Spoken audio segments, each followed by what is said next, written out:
السلام علیکم دوستو، خزان ٹی وی میں خوش آمدید۔ یہ کہانی ہے ایک شہزادے کی جو خوابوں کا وارث تھا، لیکن قسمت نے ایسا موڑ لیا کہ وہ 20 سال تک ہوش کی دنیا سے دور رہا، اور ایک ایسے باپ کی جس نے ثابت کیا کہ محبت صرف زندوں سے نہیں بلکہ امید سے جڑی ہوتی ہے۔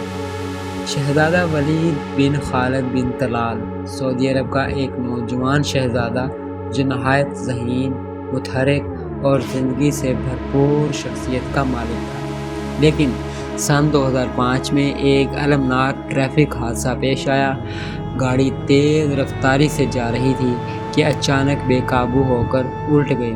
شہزادے کے سر پر شدید چوٹ لگی اور وہ گہرے کوما میں چلا گیا۔ شہزادہ ولید شاہی خاندان کا فرد ضرور تھا، مگر ان کی حالت کے بارے میں عوام کو زیادہ معلومات نہ دی گئی۔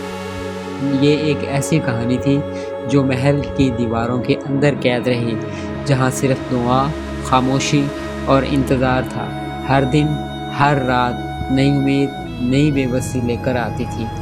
شہزادے کے والد شہزادہ خالد بن طلال دنیا کے ان چند لوگوں میں سے ایک تھا جنہوں نے بیٹے کی زندگی کو محض ایک جسم نہ سمجھا۔ انہوں نے 20 سال تک اپنے بیٹے کے بستر کے پاس وقت گزارا، کبھی قرآن پڑھتے، کبھی دعائیں مانگتے اور کبھی آنکھوں سے بہتے آنسوؤں کو پوچھتے۔ انہوں نے کہا، میں اللہ کی رحمت سے مایوس نہیں، اگر میرا بیٹا واپس آنا چاہے تو آئے گا۔ 2005 سے 2020 وقت کا پہیہ چلتا رہا، دنیا بدلتی رہی، لیکن شہزادے کے کمرے میں وقت تھم سا گیا تھا۔ بس ایک باپ کی امید تھی جو نہ کبھی ٹوٹی نہ کمزور پڑی۔ کبھی شہزادے کی انگلی ہلنے کی خبر آتی تو لوگ کہتے کیا وہ جاگ گیا، لیکن پھر خاموشی چھا جاتی۔ 20 سال بعد ایک دن وہ خبر آئی جس کا ڈر تھا۔ شہزادہ ولید بن خالد نے زندگی کی آخری سانس لے لی۔ اس خبر نے صرف شاہی خاندان کو ہی نہیں بلکہ ان لاکھوں لوگوں کو بھی رلا دیا جنہوں نے باپ کی امید کی کہانی سنی تھی۔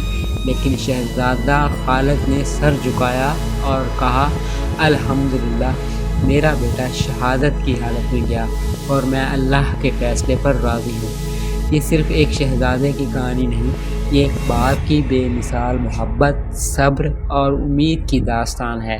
یہ ہمیں بتاتی ہے کہ رشتہ صرف جسم سے نہیں، روح سے ہوتا ہے، اور جب روح کا تعلق قائم ہو تو 20 سال بھی کم لگتے ہیں۔